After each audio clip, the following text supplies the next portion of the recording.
Hello and welcome to my second video blog post. I know it's been a while, but I've been a little bit busy. So I just thought now I've seen something that I fancy talking about, I'd come and do another video for you.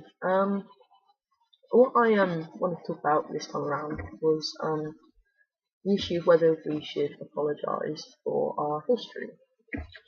Now, I saw an article, I think on the Guardian website today, about payouts to former slave owners after the abolition of slavery, and some of the families that were given money were very well-known families, and David Cameron's family was one of the families that benefited at the time from compensation, which amounted in present-day terms to quite a few million. So my question is, with David Cameron being over in India at the moment, and not expected to apologise for the issues that happened over there, I really wanted to discuss whether we should be apologising for the things in the past, such as slavery, colonialism, etc., or whether we should just let it be done with and let it go along as a part of history. Now, as a history graduate from university, I love history. I think it's the most amazing subject on the planet. But history is mainly quite depressing in essence. It is the best bits of history are the most depressing. And if you talk about popular history in schools and colleges and indeed universities, everyone goes Nazis and the nasty Nazis. But I remember a few years ago Tony Blair apologising when he was Prime Minister for slavery, and there was this massive debate over whether he should have done that, whether he shouldn't have done that, so on and so forth. And I remember thinking at the time, and I was in my teens when that happened, and I remember thinking, well, there's both sides to this. Is there any point in apologising to something that has really nothing to do with anyone that's alive today?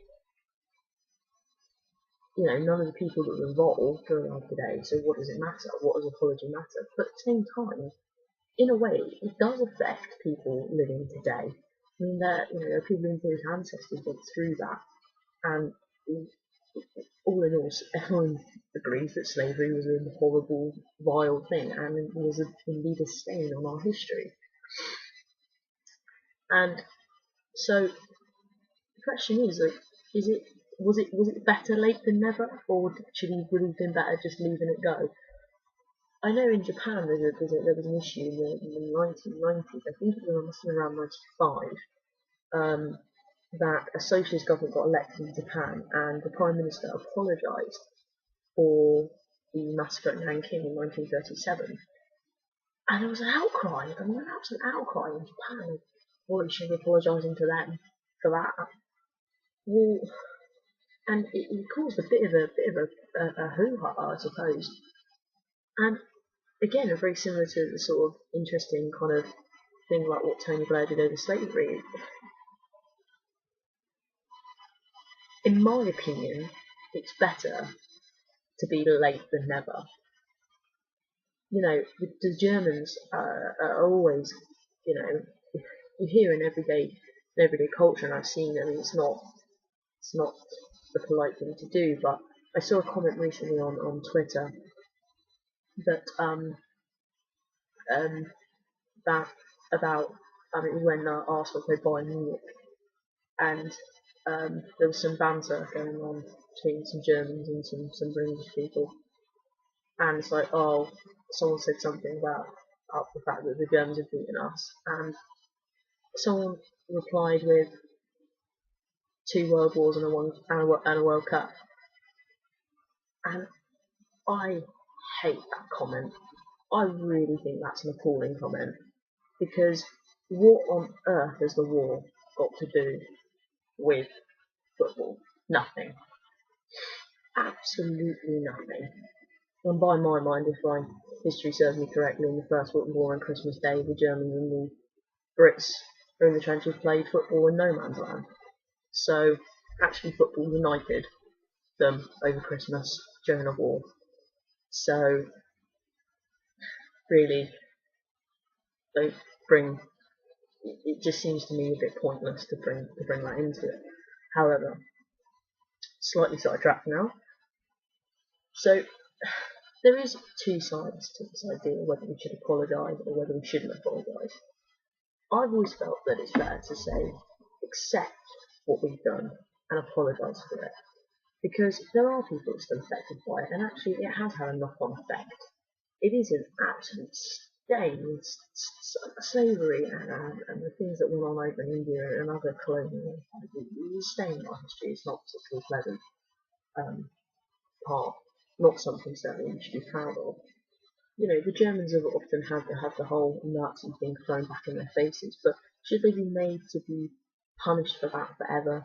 No, probably not. I mean, it's not fair to tarnish a whole country with a brush of effectively, 15 years of history? 15 years in their whole history, and they get the whole idea of, that defines their history, and that shouldn't be the case. Like slavery shouldn't define British history, and it doesn't define British history. And a country should never forget its past, and it's very important. It's a part of who you are. It's a part of your cultural identity, is your history.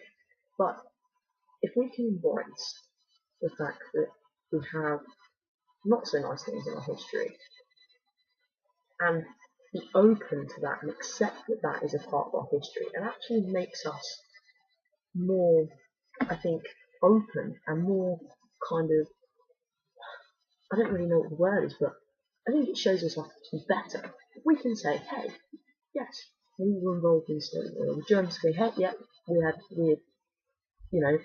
our country is responsible for the death of 6 million people. You can move on from it, and you can actually have a better understanding. I mean, I actually genuinely think that Germany's probably actually had a better kind of outcome, a better kind of, their whole country worked better because of what happened. I mean, I'm aware that in Germany quite often, I think it's every year or every couple of years, the school kids in Germany are expected to go and visit a concentration camp. As a way of saying, look, we can never forget this. And in essence, it really wasn't that long ago. But I personally believe that if we embrace what was wrong in the past, we can move on from it and we can move forward in a positive light. The idea of history is that we learn about it and we use the lessons of history to move forward in a positive way. And I think that David Cameron really is missing a trick here in India. If he's going over there and he's not, well, he's not intending to apologise for the incidents in India, I think he's missing a trick, because actually, if you want to build more positive relations with a country you have shat on in the past, what better way than to apologise to them and say, hey, we were wrong. It's in the past, we were wrong, but let's start, we can, and that, I think they'll appreciate that, because resentment builds. I mean, there's still resentment in the modern day for slavery and resentment towards Germany for the Nazis, and there's still, I'm sure there's probably still resentment between Serbia and Bosnia for what went on over there. But there shouldn't need to be. An apology can go a long way, irrespective of how late it comes. As I always say, it's better late than never. Well, this has been an interesting blog post. Kind of rambled a little bit. It's probably not as constructive and as concise as I would have liked, but nonetheless, still done it. Hope you enjoyed it. Any comments, questions, feel free to comment and leave. Thanks for listening.